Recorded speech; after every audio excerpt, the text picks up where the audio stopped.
Marketing as a Foreign Language. This the 325th episode. Oh me, oh my, you are in for a treat. Backstage, I talk to a lot of folks, and you get a sense of a human being. Our guest today is going to blow your mind. Back in the day, he wrote 3 books, and like me, they weren't selling. They weren't really doing what you want a book to do. Turns out that selling a book is much harder than writing a book. And in that particular time, there was a way that you could format an advertisement so that the different outlets would actually publish it. They'd actually put it out there, and no one else was doing this. And so Rick Smith, our guest today, did something that no one else thought to do. And this, of course, is the entire point of entrepreneurship. When you make it easy, when you let your soul fly out of your head, open your third eye, and look into the consciousness of some other being. In this case, the person that is putting this ad in a magazine, or Rick can, tell me exactly what the whole process was. I'm gonna be honest with you, I don't fully understand it. He pulled out this frame of some sort of typeset thing. It was years ago. It's a whole thing. The point is that if you make it easy for the people that are going to promote you, they will promote you because it's so easy for them to do so.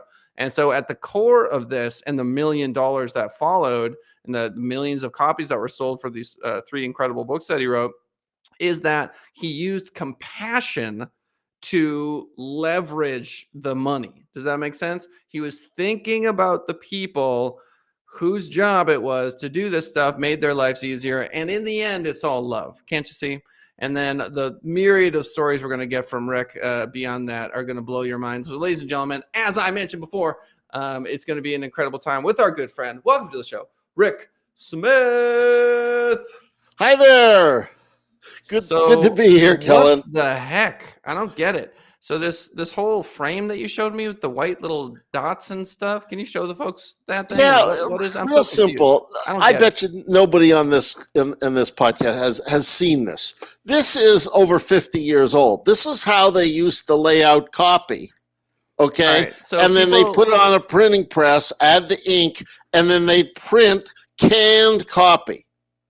And so when I was starting out, I was trying all sorts of marketing things to sell some. I put together a checklist, which is how to start your own business, how to raise money, and so different checklists of start your own type books. And then it's one thing to put it together; it's another thing to sell it. And like everything else, selling requires you kind of thinking of who the customer is and also how you're moving things along. So what I did is, after talking to newspaper editors, going to newspapers, I found that if they didn't have the time to take my puffy press releases or my materials and for me to put it all together, write it up for them and publish it.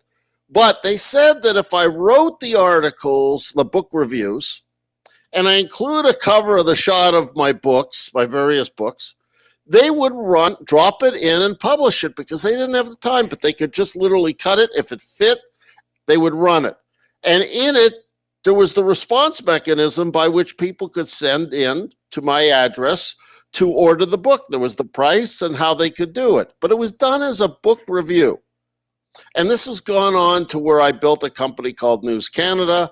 And then I came stateside and I created a company called NewsUSA. And the whole idea was making it easy for the editors by giving them finished copy that they could literally drop in, and interesting copy. Mm-hmm. Yeah, it's always so funny to me. A lot of these spiritual teachers that I follow and listen to talk about how humans are just kind of like slothful, or like what's the word, lazy. Oh yeah. Like you like never underestimate human laziness. Right.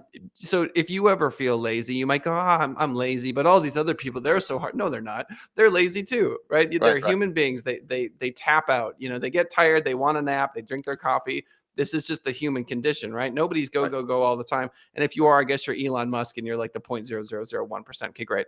So anyway, point is, make it easy on them, man. They don't want to do this work. Of course not. We just got a client who wants us to write 800 word blogs for them. And I'm looking at the price of it, and we're pricing it at like $250. I'm thinking that's a little bit high, but I sent it to them. They didn't even blink. They didn't blink. They were like, just because they don't want to do it, and they need it to be at a certain caliber, Right. all this sort of stuff. Right. So never Right. underestimate the laziness. And the other thing I wanted to say was for those of you listening on iTunes, Spotify, and the different podcast platforms, what Rick was holding up was this like white framed, it looks like Braille, to be honest, Right. right? It It does. basically looks like Braille. So if you can't see it, just imagine like this white kind of Braille looking sheet. But Right. basically, he sent it to them, and it made their lives easier. And so obviously the takeaway here is, look at the position that other person's in. A good modern day example of this would be an influencer. If you want an influencer to promote your product, Mhm. just send them, make it the easiest thing. Be like, here's the 10 example videos you could do with our product, right? You could do this thing, you could do that thing, you could do this. We're going to send you the product. We're going to give you all the information you need. Here are 10 examples of 10 other people who did it. Just make it the easiest possible thing on planet Earth for that person to review your product. Right. Yeah, bingo. All right. So, how old were you when you had all this book success? Oh my God. I guess I was, let's see, 1980. So that would have been in my late 20s, Okay, so like 27. it was really lucrative, right? Well, no, look, I sold a lot of books, but I also got a lot of speaking engagements out of it. And a lot of times I tie the two together. So basically, I'd be asked to speak to a group, and as part of it, they would sell every person there a set of my 3 books with a tax deductible receipt because they were on business startup financing and sales. So I got the speaking fee, and then on top of that, I'd sell, a fair bit of books. And then I was cross promoting the books. So I went on they actually, one of my publishers sent me on a worldwide book publicity tour, publicizing my 3rd book called Getting Sales. And that started to publish in different forms. It published in the UK, published in the Philippines. I went to Australia, South Africa, promoting my books. And look, it's one thing to create a book. Everybody can create a book. It's how do you market it? And the same thing with products. It's how do you promote products? Well, look, given enough budget, someone will come up with ideas for you to how to do that. The problem is most people don't have enough budget put aside, and they want to have impact with the limited resources that they have. It's kind of like guerrilla marketing.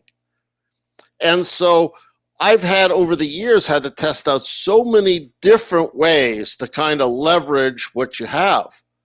There's people who they've got a product or they want to tell a story and they create a press release and they fire out the press release, or they pay someone to put out a press release and they hope that they're going to get all this media coverage.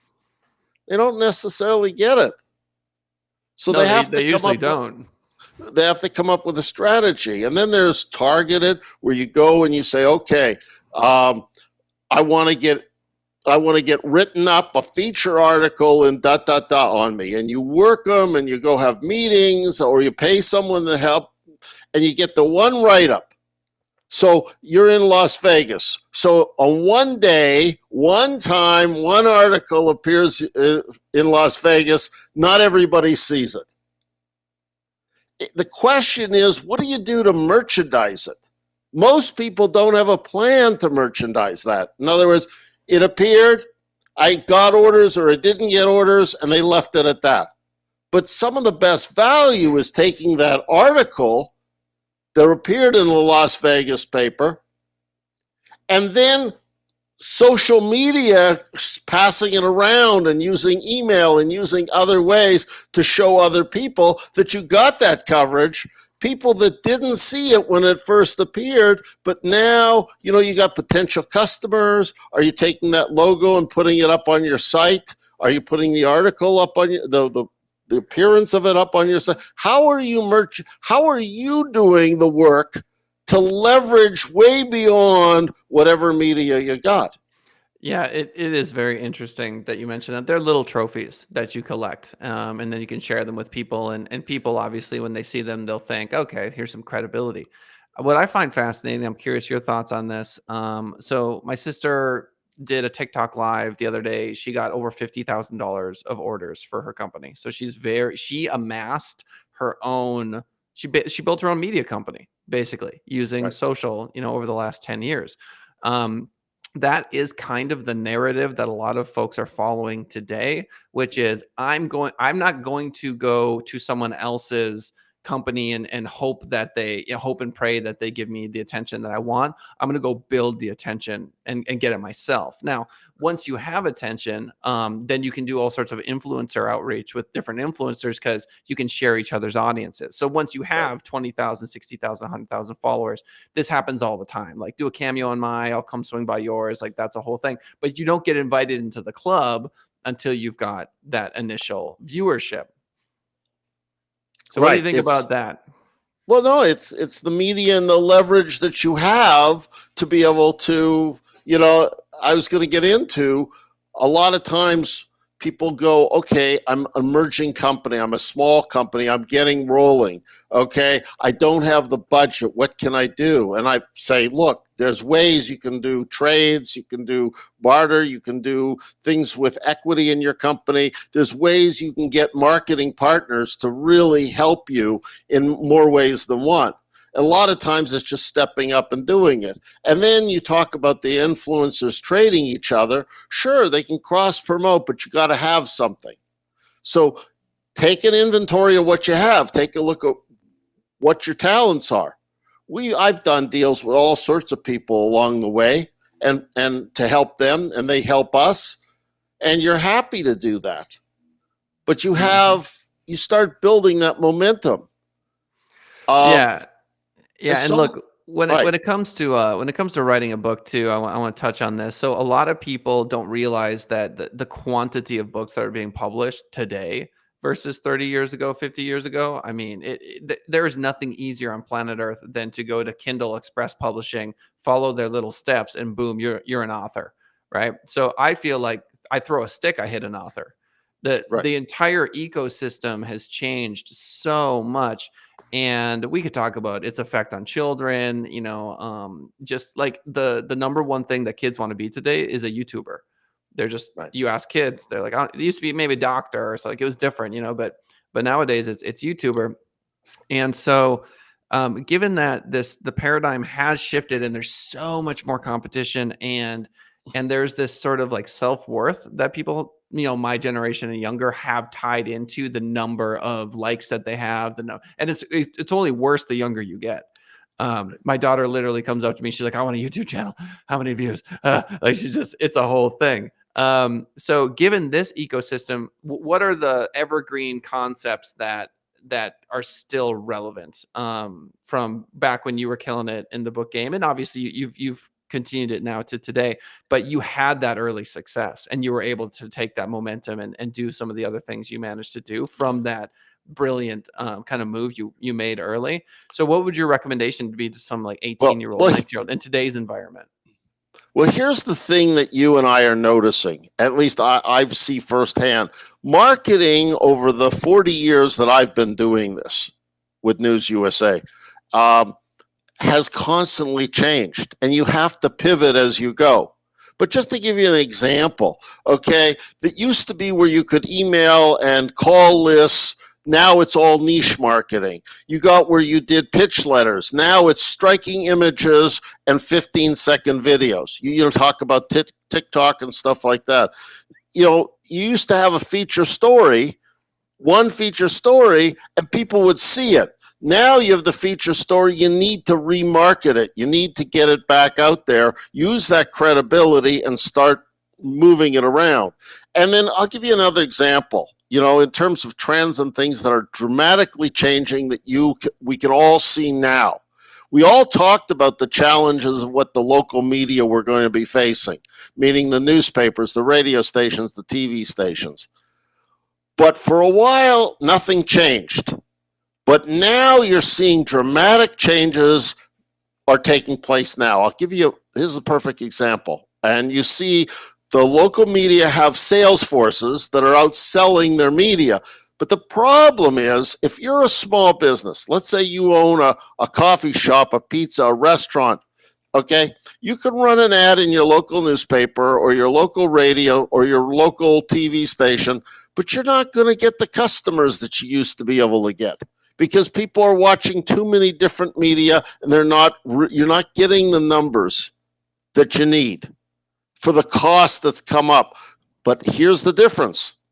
You got the local media, and what's taking that place is something called geofencing.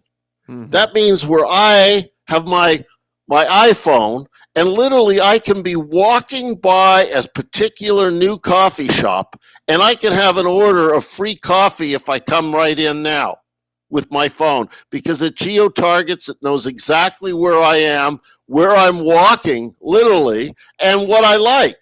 So it could tell me, hot chocolate, boom, you go in and get your free hot chocolate. And then I'm likely to discover that place and buy more.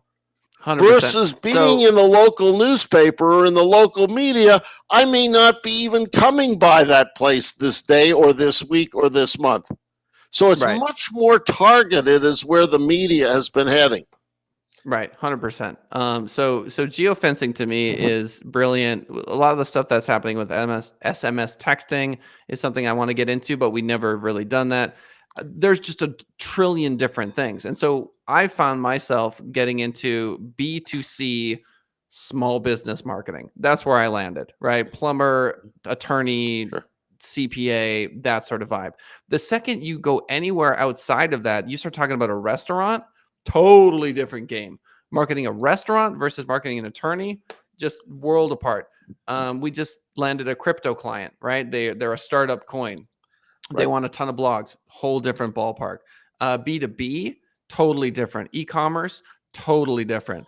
And so, yes, geofencing for a restaurant. I mean, I'm fully convinced that, so Facebook just hired 10,000 people in Europe to build the metaverse, which is going to be essentially a virtual environment. And it wouldn't surprise me. I knew someone who is diabetic who literally has machinery on her arm where it measures blood sugar, and it's like a whole mechanical apparatus. So it wouldn't surprise me that in 20 years from now, there's literally like nanotechnology floating around our blood, and Chipotle is serving you an ad because your blood sugar just dropped around 11, right? And and all of the retargeting and all of the, so that's where it's heading, is full virtual environments, ads that, basically it's like wish fulfillment, at that point. And when people hear this, they get a little concerned, but on the flip side is you might give up that information to explain your blood sugar situation, as an example. So you could be marketed to that way so that you don't have to see ads that aren't relevant to you. Well, yeah, 100%. And it's, like if you want to turn off your blood sugar, you just go to your privacy settings and you click on a little blood sugar, like monitor, whatever, your mental health, right? How stressed you are. I bet you'll probably be able to get a certain amount of credits to your account every day by turning those things on. So if you allow us to see your blood sugar, if you allow us to do this, if you allow us to do that, then you earn this much more that you can then spend, in different ways. I mean, I can only imagine what you've seen, but only in my lifetime in high school, I mean, the internet was basically nothing. It was nothingness. It was sort of kind of interesting. And now it's a public utility. I mean, it's like water, the internet goes down and forget it. They can't make money anymore. At least I can't. I have access to nothing. So I like this idea of geofencing. When it comes to Facebook, let's talk about them briefly. So they're starting to get lit up. Frances Haugen came out with this sort of whistleblower testimony about how they're only actioning 3 to 5% of hate on the website and 0.6% of violence. I had judged them as being somewhat cold and thinking that profit was the main motivator, but I listened to one of the engineers talk, and he said it's a artificial intelligence issue. It's we can't find it all. It's too difficult to get at it, to actually take it down. We'll take it down if we can find it, but there's just too much going on where it's an engineering problem, not we want profit. So I don't know how true that is. Well, it's also a manpower issue. How much are you going to invest in how many people to monitor it? But China manages to invest a lot of people to monitor, so it's a matter of priority. So it's back to kind of profit too, because that all costs money. If it's a big enough priority, you'll staff it. I guess. I mean, I don't. I mean, we're talking about the People's Republic of China, the Chinese Communist Party, as a sort of like cultural force. I don't know. Right, I don't know right. what I the don't know. correlation to that is to Facebook, but that's interesting. What are your thoughts on the fact that Facebook, TikTok is a Chinese company? The military of the United States for many years would not, and I still believe does not What's up allow. is too. Yeah, they did not allow Yep. soldiers to use TikTok because it would give away location information, this sort of stuff, to a foreign entity, right? So the United States has had a dominant role for years and years and years. Apple, Google, Facebook, Mhm. Twitter, LinkedIn, and then in comes TikTok, and Trump had his say about that. But these entities, as global institutions where individual governments have to regulate them on a like a country by country basis, and Right. Facebook it has more GDP than some countries. You know what I mean? It's this force. So what do you think about that? Do you think we're going to end up with these global multinational companies that are just more influential than countries themselves? It looks like you already have. Do you think so? Yeah, and they're not being shut down by anybody, are they? Right. It's Right. hard to. They've got lawyers. Well, but they also have media. And in fact, you heard recently how they were reviewing themselves on their own media platforms Yeah. in a favorable way. That reminds me of what you did. I'll send you the review of my own book. Well, we had to be somewhat objective. Obviously, you can't be too, because we didn't control the platform. At the end of the day, it was up to the editor. Is this interesting enough a book for my readers? And they made the decision whether it ran in their newspaper or not. I didn't control it. It's a little different if I had actually, if it was owned if I owned the newspapers too. Right. So it's a little different. Yeah. And we've evolved. Back then we were, for the first 20 years, we were providing fill editorial for newspapers, and syndicated columns. We probably work with over 10,000 organizations that are all national in scope, whether it's nonprofits from the American Heart Association to Visa to everybody in between, by giving them guaranteed placement of their feature stories. Now we've moved more online because it's much faster, and our content. And again, I kind of tripped over this again, like you had pointed out. I didn't really think of it this way until we are talking. Yeah. I went to the newspaper conferences because I got a lot of the tech guys that were building out the websites for a lot of these newspapers. I would meet with them and we'd talk, and they'd say, look, I need articles to populate the newspaper sites that I want to pitch this newspaper to buy my site template and let me host it for them and charge them. And I said, well, use my content. It's free. Right. And then they said, well, okay, we'll pick some articles that we like. I said, no, why don't you take my whole feed of all my articles, Right. and just to make sure you do, I'll actually pay you something every month to take those articles. Every month you have it up based on how many sites you have in your network. And the more sites you add to your network, the more sites I'm getting my stories on, which will help my clients get more exposure in a more cost-effective way, because I couldn't afford to pay for advertising. My clients weren't ready to pay ad rates for this. So let me that's ask kind of you. how we build it No, up. I like that. That reminds me. It's very similar to your original success with the book, which is you find a way to make it very easy and very attractive to them to just do it, and then they do it. But my question for you was, these websites that you just mentioned that are looking for the articles, how much traffic were those websites generating?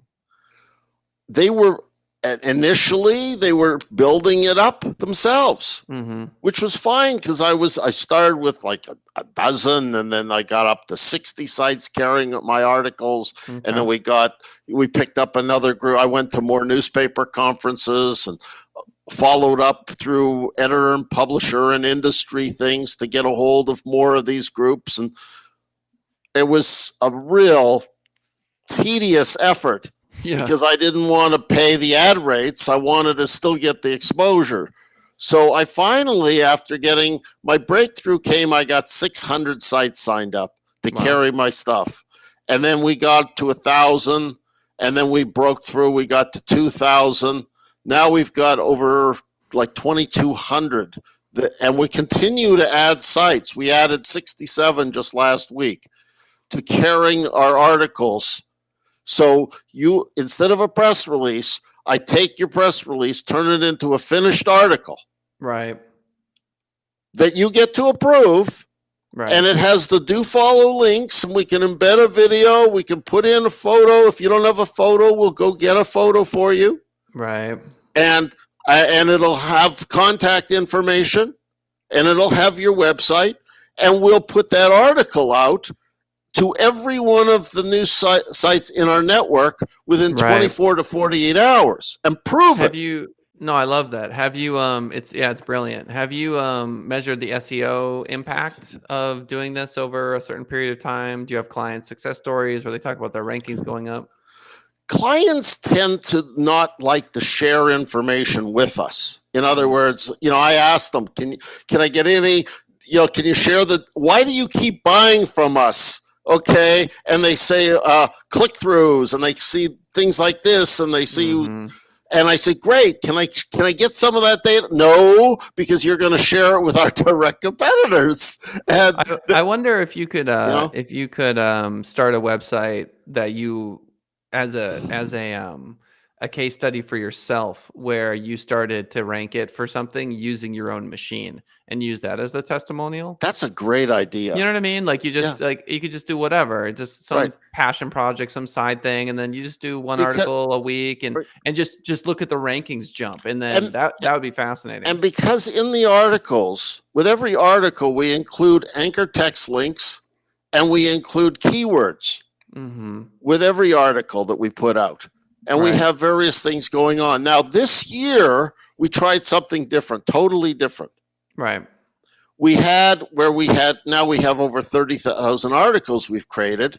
Right. So this year, we started taking those articles of approved copy Mhm. and turn them into videos. Oh, you have to. Got to. Yep. Yep. And the videos, which is really cool, is we then started streaming the videos.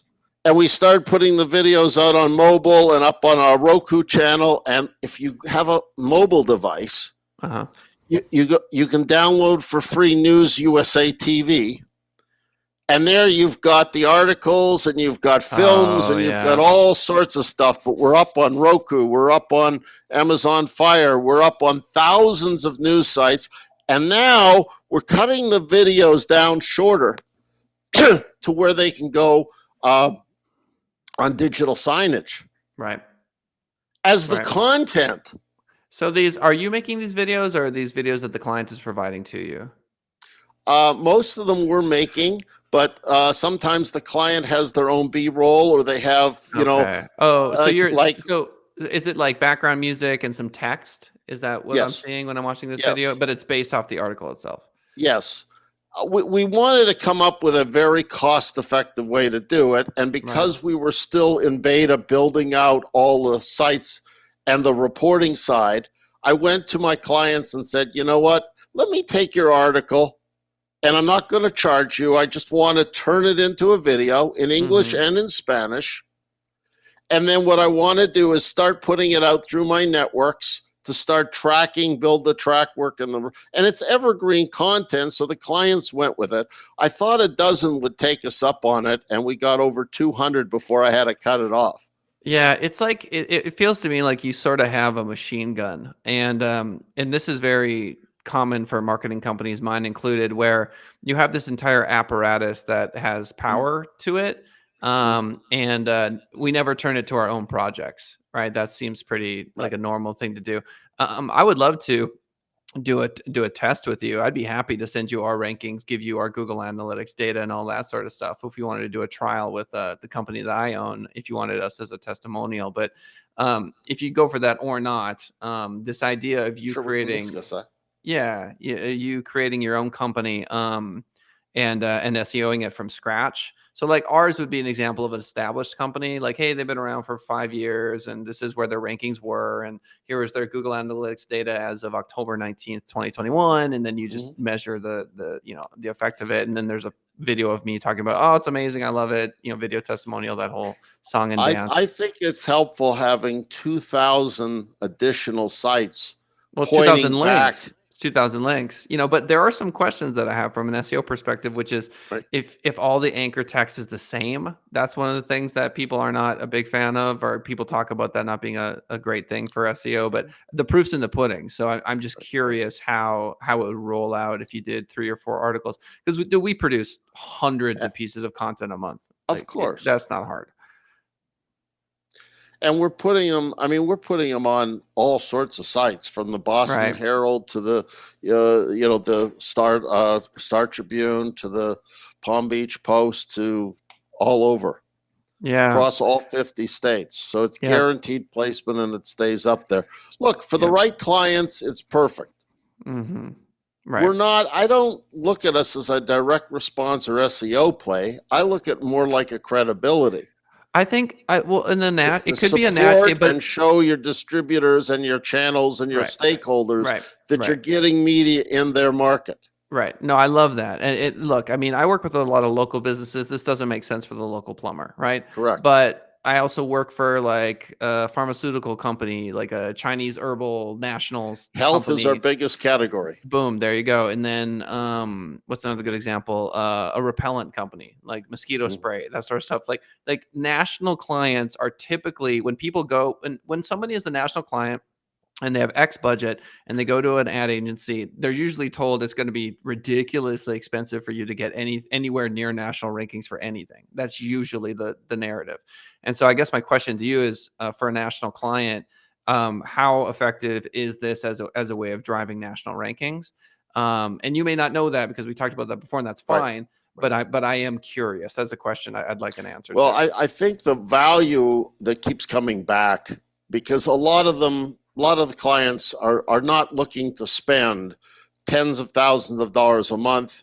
They're not coming with a huge budget, right? Of which you can then, a New York ad agency, they don't hear a $5 million budget. They're running the other way because they can't, there's not enough to slice and dice. Okay. I'm looking at budgets that are like $5,000 to $25,000 where I can make impact, and that's not per month, that's per year. Right. And I'm utilizing that to craft. But that's great. I mean, that's a reasonable, measurable, price. Tangible, quick results that they can see. Well, that's why you're successful, is because you're not out of reach. I mean, for a national campaign, for a lot of the clients I talk to, anything north of what you just described is just untenable. I mean, if you're a Fortune 1000, fine. You're in a completely different ball game. That's fine. You have a PR department. It's different. But for a lot of these folks, it has to be a reasonable price. You'd be surprised how many calls I get from people who said, we finally got out of a monthly retainer contract that we couldn't get out of, and there was no performance guarantees in it. Yep. And I said, look, if you have $5,000, for example, we'll craft the story, we'll guarantee to place it, 100% satisfaction, or we do it over, and we prove the results. And if you like what you do, keep doing it with us. If you don't like it, cut us off or have us make good on it. That's the only way to do it. I look at these ad agencies. And if they mention marketing as a foreign language live, we'll give them an extra discount. Okay, I'll give them $500 off by mentioning this program. That's right. And Kellen Kautzman. So what might have been $5,500 would be just $5,000. That's right. Piece of cake. Easy peasy lemon squeezy. So 1056. Rick, why don't you tell the fine folks just real fast in the next minute about the company, where they should reach out to you. Okay. NewsUSA is based in Washington, D.C. area. Our website is newsusa.com. You can reach out to us, and we'd be happy to work hand in hand with you. I'll give you my personal cell, 703-508-8700. It's also on the website at newsusa.com. Thank you. Perfect. Yeah. So iTunes, Spotify, if you're listening to us after the fact, hey, we really appreciate it. If you want to join for the live, so youtube.com/send it rising. Y'all know the drill by now. Special shout out to Rick Smith, killing it with this interview. Very interesting. We kind of ran out of time. I thought we were going to be done at 10:50, but nope. I have an 11, which I'm sad about. I've got a hard stop, so we're gonna kill the show right now, and I'm gonna chat with Rick backstage. I'll tell you all how the conversation goes tomorrow. Bye, guys.